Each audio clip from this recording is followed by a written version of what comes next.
Hi ಸ್ನೇಹಿತರೆ, ಎಲ್ಲರಿಗೂ ನಮಸ್ಕಾರ. ನಾನು ನಿಮ್ಮ ಪ್ರೀತಿಯ ನಂದಿನಿ, ಮಲೆನಾಡು ಮಲ್ಲಿಗೆ ಅಡುಗೆ ಚಾನಲ್ನಿಂದ. ಸ್ನೇಹಿತರೆ, ಇವತ್ತು ಒಂದು ಸ್ಪೆಷಲ್ ಮೊಟ್ಟೆ ಪಲ್ಯ ಮಾಡ್ಕೊಳ್ಳೋದು ಹೇಗಂತೇಳಿ ನೋಡ್ಕೊಳ್ಳೋಣ. ಇದನ್ನು ನಾವು ಚಪಾತಿ, ರೊಟ್ಟಿ, ದೋಸೆ, ಇಡ್ಲಿ ಎಲ್ಲದ್ರ ಜೊತೆಲೂ ತಿನ್ನಬಹುದು.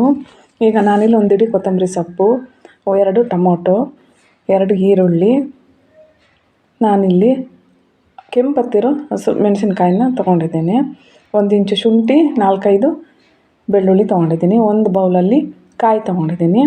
ಇಲ್ಲಿ ಒಂದು 5 ಪೀಸ್ ಚಕ್ಕೆ, ಸೋಂಪು ಕಾಳು, ಗಸಗಸೆ, ಲವಂಗ ತೊಗೊಂಡಿದ್ದೀನಿ. ಇದು ಒಗ್ಗರಣೆಗೆ.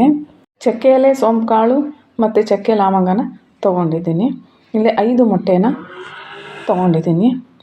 ಕೆಂಪತ್ತಿರೋ ಮೆಣಸಿನ್ಕಾಯಿನ ಸ್ಟವ್ ಆನ್ ಮಾಡಿಕೊಂಡು ಅದನ್ನು ಸುಟ್ಕೊಬೇಕಾಗತ್ತೆ. ಸುಟ್ಕೊಂಡ್ರೆ ರುಚಿ ತುಂಬ ಚೆನ್ನಾಗಿ ಬರುತ್ತೆ.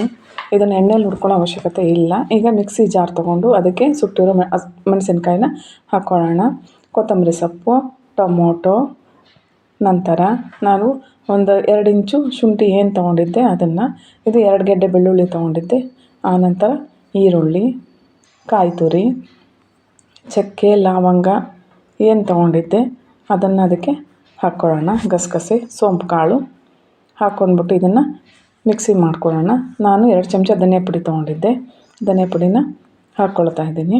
ಈಗ ಸ್ಟವ್ ಆನ್ ಮಾಡಿಕೊಂಡು ಒಂದು ಪ್ಯಾನ್ ಇಟ್ಕೊಳ್ಳೋಣ. ಈಗ ಅದಕ್ಕೆ ಸ್ವಲ್ಪ ಎಣ್ಣೆನ ಹಾಕ್ಕೊಳ್ಳೋಣ. ನಾನಿಲ್ಲಿ ಕೊಬ್ಬರಿ ಎಣ್ಣೆ ತೊಗೊಂಡಿದ್ದೀನಿ. ಯಾಕೆಂದರೆ ನಾವು ಬಳಸೋದೇ ಕೊಬ್ಬರಿ ಎಣ್ಣೆ ಆಗಿರೋದ್ರಿಂದ ನಾನು ಕೊಬ್ಬರಿ ಎಣ್ಣೆನ ತೊಗೊಂಡಿದ್ದೀನಿ.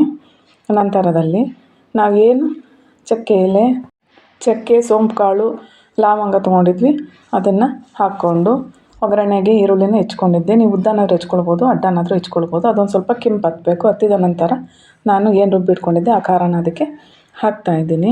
ಅದೊಂದು ಸ್ವಲ್ಪ ಕುದಿಬೇಕು. 1-2 ಕುದಿ ಬರಬೇಕು. ಅಲ್ಲಿವರೆಗೂ ಅದನ್ನೊಂದು ಸ್ವಲ್ಪ ಕೈಯಲ್ಲಿ ಗುರಾಡಬೇಕಾಗತ್ತೆ.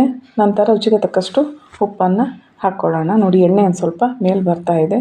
ಸ್ವಲ್ಪ ಅರಿಶಿಣ ಪುಡಿನ ಹಾಕ್ಕೊಳ್ಳೋಣ. ಅದನ್ನು ಚೆನ್ನಾಗಿ ಹಸಿ ವಾಸನೆ ಹೋಗೋವರೆಗೂ ಸಹ ಅದನ್ನು ಕುದಿಯೋದಕ್ಕೆ ಬಿಡಬೇಕು.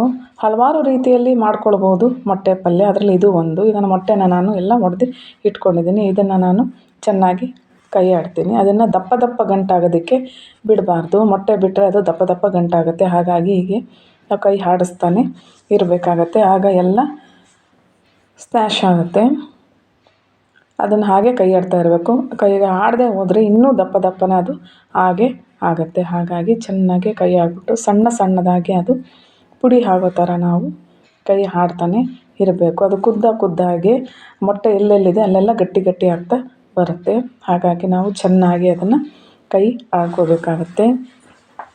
ಇದು ತುಂಬ ರುಚಿಯಾಗಿರುತ್ತೆ ಸ್ನೇಹಿತರೆ. ನಾವು ಒಣ ಮೊಟ್ಟೆ ಪಲ್ಯನ ಮಾಡ್ಕೊಳ್ತೀವಿ. ಅದ್ರ ಬದಲು ಈ ರೀತಿ ಖಾರ ಹಾಕ್ಕೊಂಡು ಪಲ್ಯನ ಮಾಡಿಕೊಂಡ್ರೆ ಸುಮಾರು ಜನ ತಿನ್ನಬಹುದು. 5 ಮೊಟ್ಟೆಲೇ ಸುಮಾರು ಜನ ತಿನ್ಬೋದು. ಇದನ್ನು ನಾವು ಮಾಡಿರೋ ಈ ಒಂದು ಮೊಟ್ಟೆ ಪಲ್ಯ ಇದು ಒಂದು 5-6 ಜನ ಅಂತೂ ಖಂಡಿತ ತಿನ್ನಬಹುದು. ನಾನಿಲ್ಲಿ ಒಂದು ಸ್ವಲ್ಪ ಗರಂ ಮಸಾಲಾನ ಅದಕ್ಕೆ ಹಾಕ್ಕೊಂಡಿದ್ದೀನಿ. ಚಿಕನ್ ಮಸಾಲನೂ ಬೇಕಿದ್ದರೆ ನೀವು ಹಾಕ್ಕೊಳ್ಬಹುದು. ನೋಡಿ, ಈ ರೀತಿ ಕನ್ಸಿಸ್ಟೆನ್ಸಿ ಬರಬೇಕು. ಈಗ ಇದು ಆಗಿದೆ.